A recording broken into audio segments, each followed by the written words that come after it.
started. Thank you very much, Surinder. So welcome to our Towns Fund update for the public session. I don't think, from what I see, Surinder, Mark, there are any new faces, so I don't think we need to do any introductions. And if there's any, okay, thank you. Declarations of interest. I think we've had an updated declaration of interest. I think it was done late last year. Are those all up to date? And are there any declarations of interest on the agenda items that we're presenting today in the public part of our meeting, other than the standard ones? Okay, none at all. So can I move on, Surinder, if you want to go through the minutes and any actions from those minutes, please. That's fine. I'm just going to share my screen with yourselves. Can you see my screen? Yeah. Yes, yeah. That's fine. Okay, and I will go page by page. So this is from Wednesday, 15th of November, 2023. And this is page 1.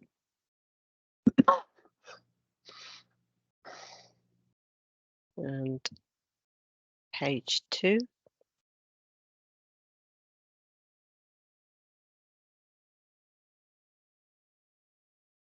And page 3.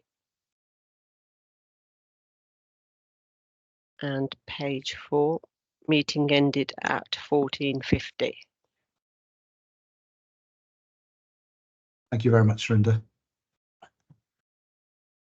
Can I have somebody? I've read them, so I'm comfortable with it. Can somebody just second them for me, just to confirm that they're a true reflection, please? Okay, Carl's done that, so we can sign those off. If we go through, Surinder, just go through the actions that were in the public part. Were there any actions matter arising that we need to discuss at this point? No, there were no actions in the public section of the meeting. Thank you very much. None to share. Thank you very much. So I'd like to welcome Bloxwich Advisory Board to Rupert to give us an update on how things are going in Bloxwich. Thank you very much, Chair. Good afternoon, everybody. We had our last meeting was on the 25th of January,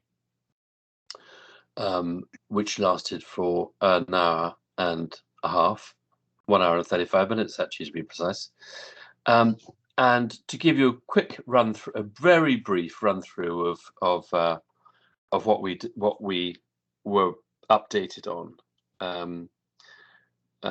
Communications and marketing was the first item on the agenda, and we discussed opportunities to raise the profile of the Towns Fund, including some local signage to projects that are about to or have started their construction works, including the Bloxwich launchpad and the highways and canal improvements. Information boards for projects under design, such as the Green Bloxwich programme, improving the local parks and allotments, so that local people have a better grasp of, what is happening and when. The local democracy. This has been a theme through all our meetings, actually, over the last several years. The local democracy reporter for the Express and Star visited the Bloxwich sites in January, accompanied by officers, leading to a number of excellent pieces promoting the Towns Fund parks and launchpad initiatives. This has also been complemented by a full-page advert in the Express and Star, so there's been plenty going on that front. The council, its partners, are looking at ways to utilise wider social media platforms to promote the services and initiatives, so that the way that things are communicated is actually in a way that's readily digestible and accessible, because maybe not everybody pores through the pages of their local newspaper. This, in 2023, progress updates. projects are progressing well. Key project, the Bloxwich Launchpad, works about to go out to tender this month, and a report to take this forward will be considered later as part of this board meeting. The green space parks going through their detailed design phase, so that the landscaping works and sports improvements can be considered for agreement within the budgets available. There's plenty of local interest in this, which is being, taken very seriously. And this includes proposals to bring the 2 derelict buildings on King George V back into economic use, and will be very transformative there. Some improvements to the allotments being carried out underway, including new fencing, enhancing their facilities. Active travel and connectivity program seems to be progressing well. The canal improvements have completed their first phase on time, including the renewal of 8.5 kilometres of towpaths and associated entrances. These will be topped off with a coating and the installation of solar lighting in the spring. The highways improvements have now been completed to Elmore Green and Croxteen roads, including 2 new pedestrian crossings and cycleways. Plans for the widening of the A34 bridge by HomeServe are being developed and will hopefully start during the summer. On the community capital programme, 2 projects have so far been approved and can move to the contract stage, with applicants also being assisted by the external funding team to secure additional resources. This aims to reduce the call on towns funding, freeing up funding for other applicants.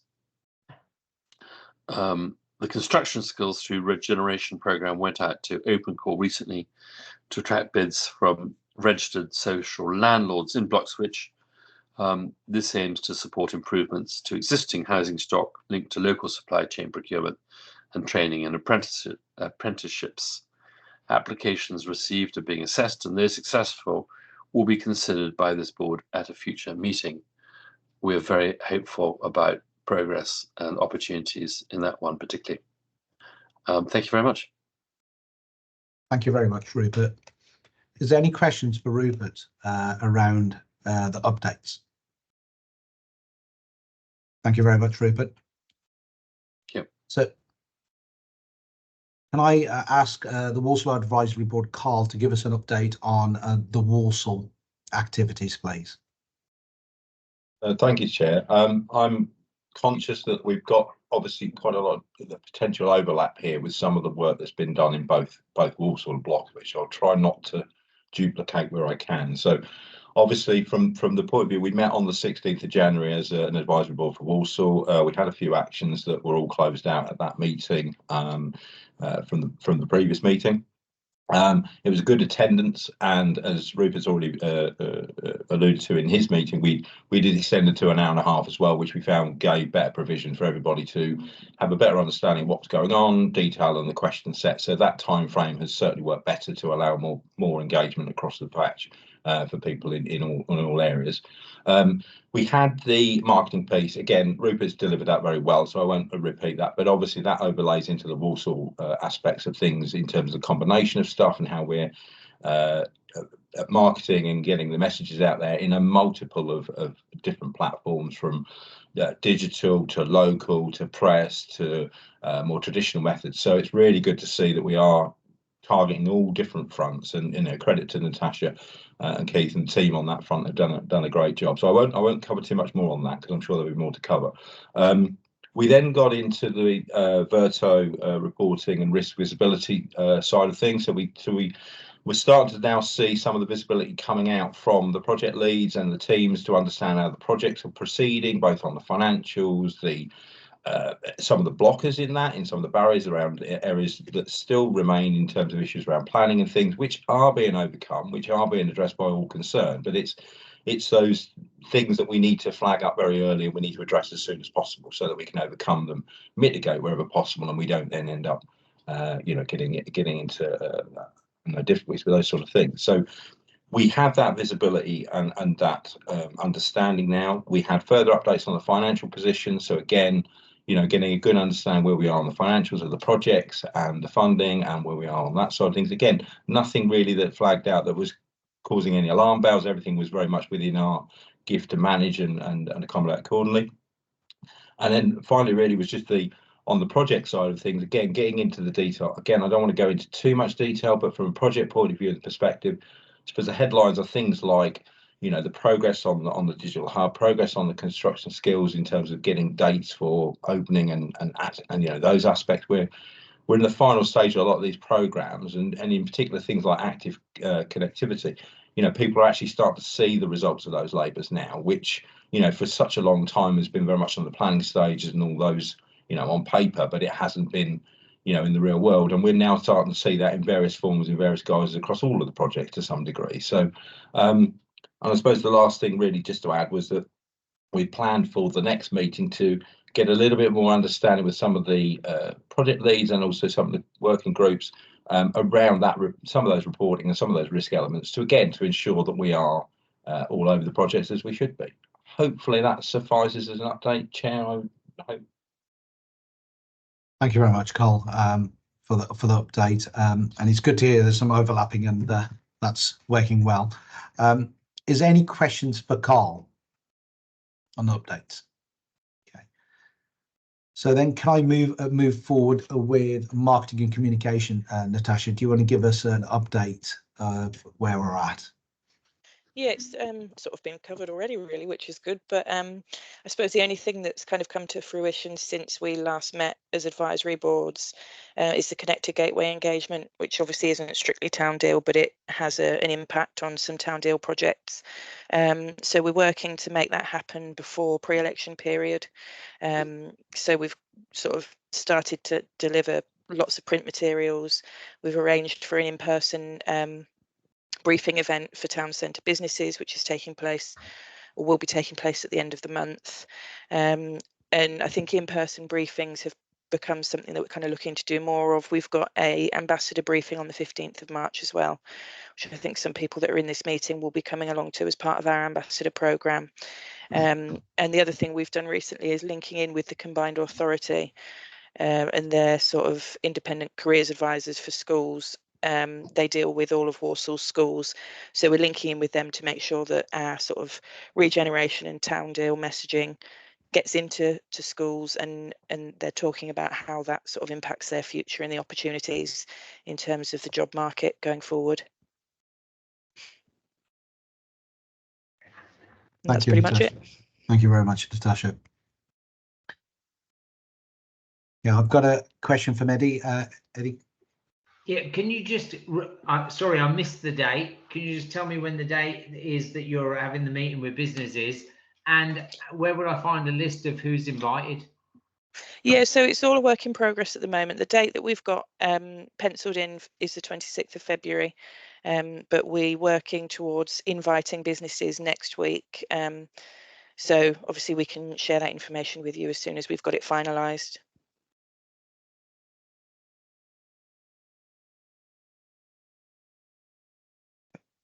It is. Does that? Yeah, that's great. Thank you. Thank you. Okay, so are there any questions for Natasha? So first of all, Natasha, from both advisory boards, I'm hearing the communication is improving. So I'd like to echo a thank you to the team from us as a board, and understanding those channels, which when we go on to the private section, we'll pick up in a bit more detail. So thank you just for the public part of our meeting. If there are no questions for Natasha, I will close Surinder so we can stop the recording. Okay. And,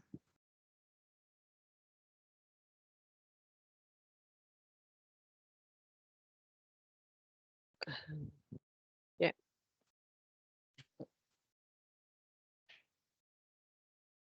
I think you've just stopped the transcript. Do you want to just Yeah. make sure the recording stopped as well, please? Just bear with me.